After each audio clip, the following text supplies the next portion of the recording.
Scene start होता है canyon से।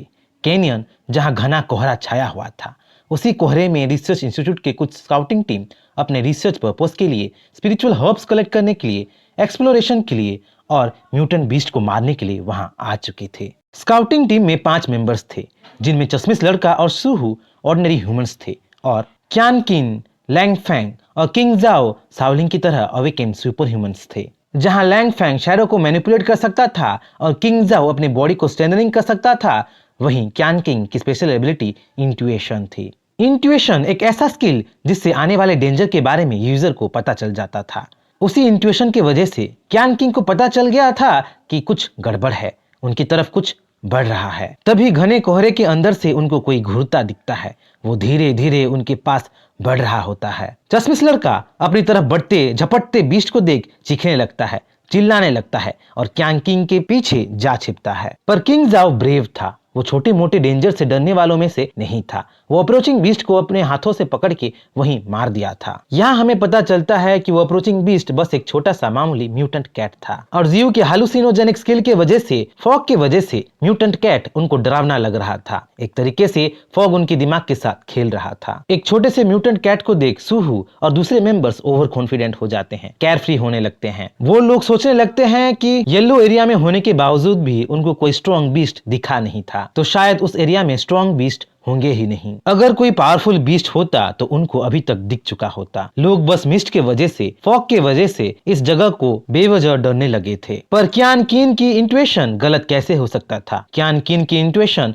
उसे चीख चीख के वहां से भागने को बोल रहा था। उस जगह उन पे मौत का साया मंडरा रहा था। कोहरे के आड़ में उनके पास एक शिकारी आ रहा था, पर इस बार वो कोई छोटा सा कैट नहीं था, बल्कि वो एक म्यूटेंट व्हाइट टाइगर था, जो लेवल 7 का एक म्यूटेंट बीस्ट था, जिसके क्लॉस और दांत इतने शार्प थे कि वो पत्थर को भी 2 टुकड़ों में बांट देते। उसकी गुर्राहट इतनी पावरफुल थी कि उसकी आवाज से ही उसके एनिमीज, उसके प्रे थर थर कांप उठते। ऐसा एक बीस्ट अब उनके सामने आ खड़ा था। म्यूटेंट व्हाइट टाइगर के एक ही वार से सूहू वहीं धराशाही हो जाता है। उसके सर को म्यूटेंट व्हाइट टाइगर चबाने लगता है। सुपर ह्यूमंस बनाए ही गए थे इंसानों को डेंजरस बीस्ट से बचाने के लिए, इंसानों को सुपीरियर करने के लिए, और उन्हीं सुपर ह्यूमंस के सामने एक बीस्ट उनके कॉमरेड्स का शिकार कर दे, उनको मार दे, वो भला कैसे सह सकते थे? किंग जाओ क्यान किन की वार्निंग को नजरअंदाज करके म्यूटेंट व्हाइट टाइगर के सामने कूद पड़ता है। अपने सुपर स्ट्रेंथ से अपने कॉमरेड के मौत का बदला लेने के लिए व्हाइट टाइगर से भिड़ पड़ता है, पर उसकी कोशिश बेकार था। म्यूटेंट व्हाइट टाइगर उसे चूहों की तरह मसल दिया था। जो किंग जाओ एक सुपर ह्यूमन था,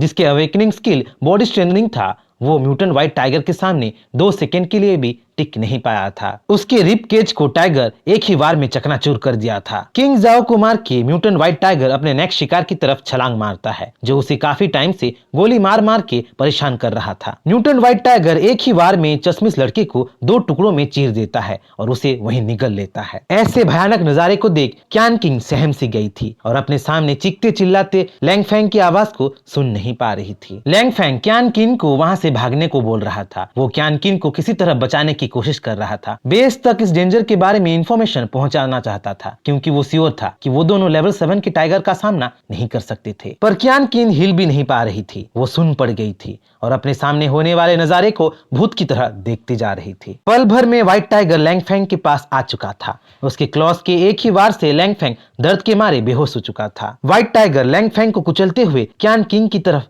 बढ़ा आ रहा था। जैसे ही म्यूटेंट व्हाइट टाइगर क्यान किन के सामने मुंह खोलता है, उसको खाने के लिए आगे बढ़ता है, क्यान किन थर थर कांप के वहीं बेहोश हो जाती है, क्योंकि वो श्योर हो चुकी थी कि वो मरने वाली है। पर ऐसा होता नहीं। डर के मारे क्यान किन बेहोश तो हो चुकी थी, पर बेहोशी से पहले उसे कुछ अजीब सी चीजें दिखी थी। क्यान किन के सामने कोहरे के अंदर से जायंटिक रूट्स आ चुके थे और म्यूटेंट व्हाइट टाइगर को बांध के घसीट के कहीं ले जा रहे थे। जो म्यूटेंट व्हाइट टाइगर उनके पूरे टीम को मार दिया था, वो म्यूटेंट व्हाइट टाइगर उन रूट्स के सामने लाचार था, खिलौने जैसा था। सीन शिफ्ट होता है उसी कैनियन में, जहां व्हाइट टाइगर डर के मारे पसीना पसीना हो रहा था। वो खूंखार शिकारी से भीगी बिल्ली बन चुका था। व्हाइट टाइगर को घेर के कुछ हाई लेवल की म्यूटेंट बीस्ट थे, जिनके सामने वो म्याऊं करने की जरूरत भी नहीं कर सकता था। उसको तो एक हनीपॉट बैजर भी नीचा दिखा रहा था। वो उसकी खिल्ली उड़ा रहा था। जियो टाइगर के स्किल से इंप्रेस हुआ था। म्यूटेंट व्हाइट टाइगर को ओबीडियंट बनाने के लिए, उसकी स्ट्रेंथ बढ़ाने के लिए, इवॉल्व करने के लिए जियो उसे अपना लाइफ ऑफ एसेंस पिला देता है और देखते ही देखते जियो की आर्मी में एक न्यू मेंबर जुड़ जाता है। व्हाइट टाइगर के ओबीडियंस को देख जियू को एक आइडिया आता है। आइडिया की एसेंस ऑफ लाइफ को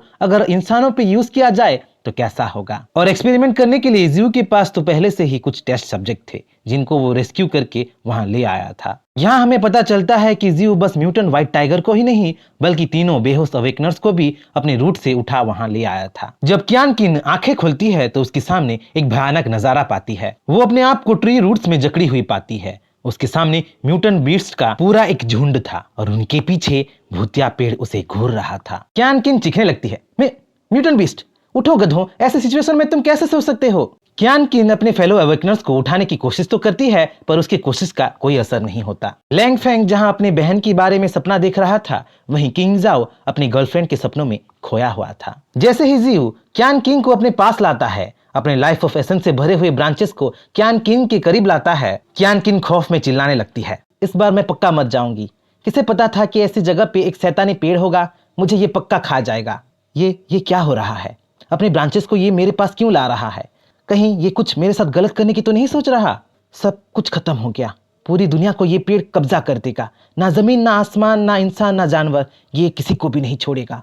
हर चीजों को वो धीरे धीरे कंट्रोल करने लगेगा। शायद पेड़ों का जमाना नहीं, शैतानी पेड़ों का जमाना शुरू हो गया। जैसे ही जियू अपने लाइफ ऑफ एसेंस को क्यान किंग पे डालता है, क्यान किंग एक अजीब सा झटका साथ ही साथ एंजॉयमेंट महसूस करती है। एक्साइटमेंट के साथ जब जियू पूछता है, ओए लड़की तुम्हारी अवेकनिंग एबिलिटी क्या है, तो क्यान किंग सहमी सहमी सी बोलती है, सिक्स सेंस एंड इंट्यूएशन। जहां क्यान किंग एक पेड़ को बोलते कम्युनिकेट करते सरप्राइज थी, वहीं जियू क्यान किंग की जवाब सुन हंस रहा था, ठहाके लगा रहा था। सिक्स सेंस, भला वो कोई एबिलिटी है? इससे तो अच्छा तुम्हारे पास कोई एबिलिटी हो ही ना। ओए लड़की तुम आज से यहीं रहोगे और मेरे बीस्ट का ध्यान रखोगे। जियू के बातों को सुन क्यान किन मना करना चाहती थी। वो बोलना चाहती थी कि वो उसकी नौकर नहीं है, पर क्यान किन ये सब बोल नहीं पाती। वो चुपचाप जियू की बातों को ओबीडियंटली मान रही थी। जियू अपने लाइफ ऑफ एसेंस के पावर्स को देख खुश हो रहा था। वो दूसरों को कंट्रोल करने वाले अपने एबिलिटीज को देख खुश हो रहा था। जियू अपने पावर्स के साथ न्यू पॉसिबिलिटीज को इमेजिन करने लगा था। वो अपने एबिलिटीज को चेक करने के लिए, एक्सपेरिमेंट करने के लिए क्यान किन को अपने कपड़े खोलने को बोल देता है, पर क्यान किंग मना कर देती है और जियू को परवर्ट बोल के जवाब दे देती है।